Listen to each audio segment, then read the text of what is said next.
मैं कई बार ये उदाहरण देता हूं। दूसरा विश्व युद्ध हुआ था, सेकंड वार, तो नाजी सैनिकों ने, नाजियों ने यहूदियों को, क्या बताऊं, वो पढ़ोगे ना तो रोंगटे खड़े हो जाते हैं। उन्होंने लिखा है, मैं सर चपार, एक पुस्तक है फ्रेंकल, विक्टर ई फ्रेंकल मेरे पास है, मैं दिखा दूंगा वो पुस्तक। यातना शिविर लिखा है, यातना शिविर उन्होंने लिखा है फ्रेंकल ने। कैसे वो उन लोगों को एक बंद कर दिया गया था इस घेरे के अंदर में, और कितनी यातनाएं दी जाती थी। उनके सामने ही उनके परिवार के लोगों को गोली से मार दी गई थी। मैं सच बता रहा हूं, वो लिखा है उस चीज को, और उनको पता नहीं था कि कल हम बचेंगे कि नहीं बचेंगे। मनोचिकित्सक थे वो। ऐसा तैसे करके कैसे निकला, ये सारी व्याख्या करने का अवसर नहीं है। और वो सताए जाते थे, बहुत सताए जाते थे। ऐसी परिस्थिति में भी वो बैठ करके विजुलाइज करते थे, जब मैं यहाँ से बाहर निकलूँगा तो अपने विद्यार्थियों को मैं कैसे पढ़ाऊँगा, इन बातों को कैसे बताऊँगा कि कैसे वहाँ पर मुझे शांत रह सकता था। फिर उन लोगों के साथ जो मुझे सताते थे, उनके लिए मेरे मन में घृणा नहीं हुई। फिर जैसे मैं बदलाव किया भीतर में, और उसने क्या एक सूत्र दिया, उद्दीपन और प्रतिक्रिया के बीच एक अवसर होता है। फिर से बता रहा हूँ, ये सूत्र को जीवन भर काम आ सकता है, इसको ध्यान में रखें। तो उद्दीपन और प्रतिक्रिया के बीच में एक स्पेस होता है, अवसर होता है। काहे का? चुनाव करने का। उद्दीपन समझ रहे मैं क्या कहना चाहता हूँ? मतलब बाहर से चाहे किसी ने गाली दी, किसी ने नुकसान किया, चाहे मौसम खराब हुआ, कुछ भी ऐसा हुआ, ये उद्दीपन है। मतलब हमें उद्वेगित करने के लिए कोई साधन, उद्दीप्त करने के लिए कोई घटना घटी। अब उस घटना के बाद मैं कैसे उस पर बोल रहा हूं, क्या कर रहा हूं, ये प्रतिक्रिया है, ये प्रतिक्रिया है। क्योंकि वहां हुआ एक्शन, फिर हुआ रिएक्शन, एक्शन के बाद रिएक्शन, लेकिन इस दोनों के बीच में एक स्पेस होता है, अवसर होता है। किसका? चुनाव करने का। कैसे मैं प्रतिक्रिया व्यक्त करूं? क्या गाली का उत्तर गाली दूं? एक। दूसरा, चुप रहूं, या फिर गाली का उत्तर मीठे शब्दों से दो। ये चुनाव कर सकते हैं आप। बस हर बार चुनाव का अवसर होता है।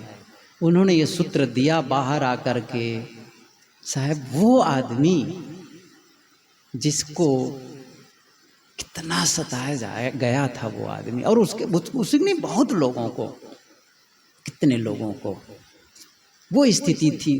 तो वो उन्होंने पुस्तकें लिखी कई और पढ़ाया उसने।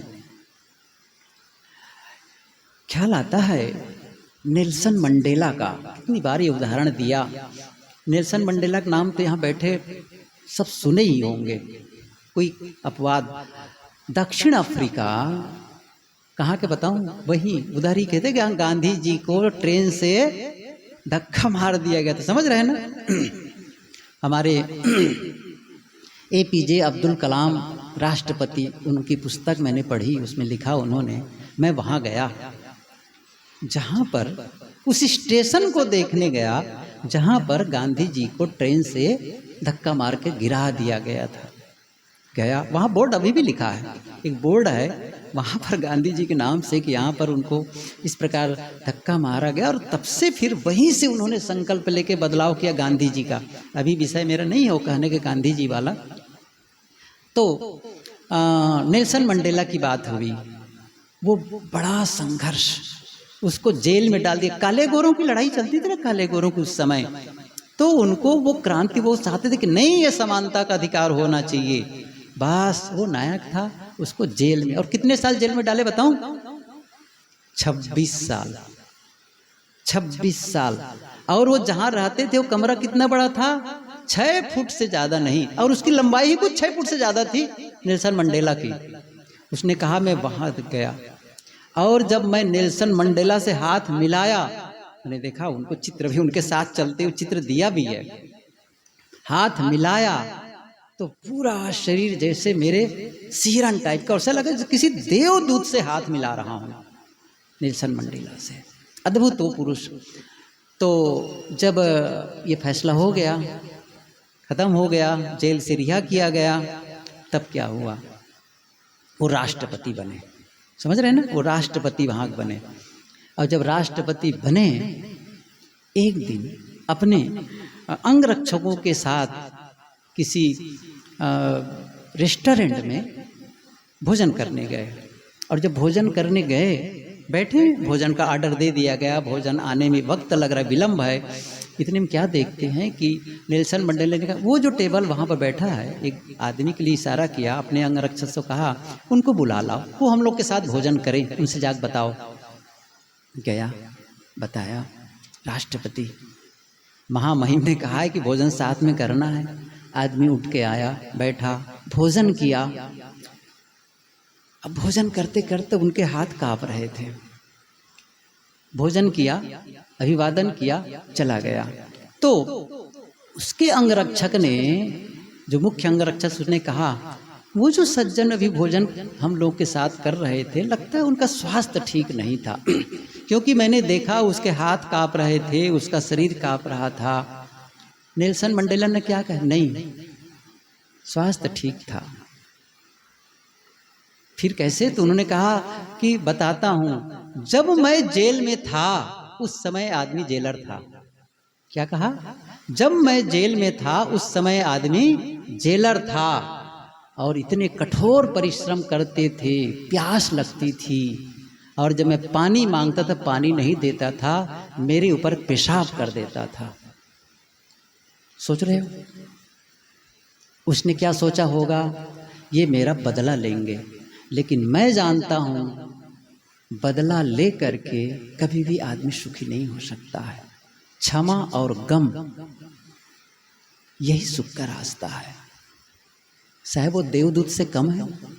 मैं कई बार सोचता हूँ बैठ करके, जब ये विचार पढ़ता हूँ ना, सोचता हूँ मेरा लेवल कहाँ है, तो ऐसा लगता है मैं तभी पानी भर रहा हूँ, मैं नहीं कर सकता। और जिसको गृहस्थ कह रहे हैं ना आप, वो इंसान कितने ऊंचे लेवल के हैं। हम क्या कर रहे हैं? इन छोटी छोटी बातों को लेकर के शिकायत से भरे हुए हैं। उसने वैसा कहा, उसने वैसा कर दिया।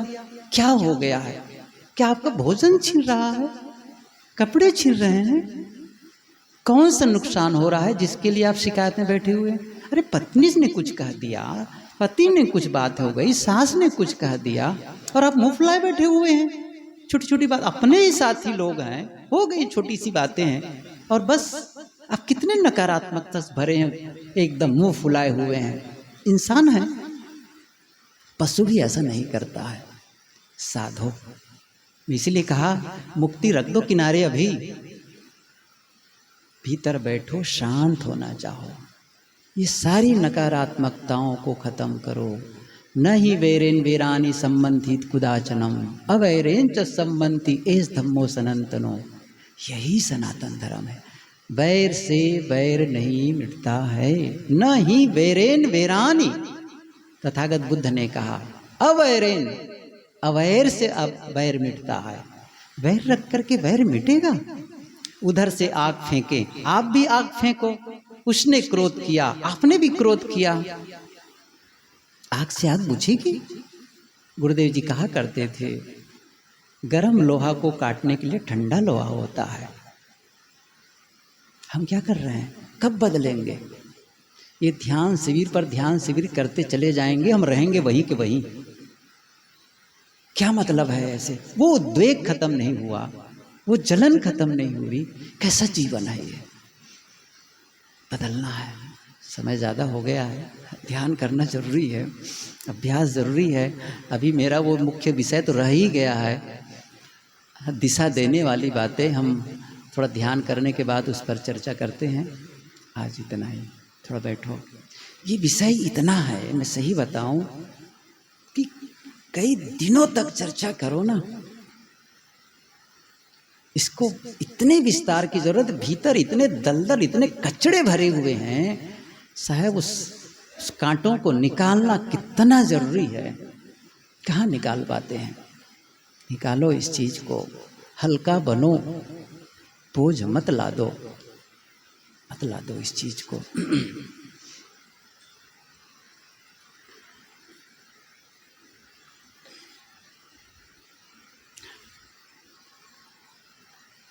यदि आंख न बंद किए हों तो एक बात बताऊं मैं, और कर ली हो उनकी बात अलग है।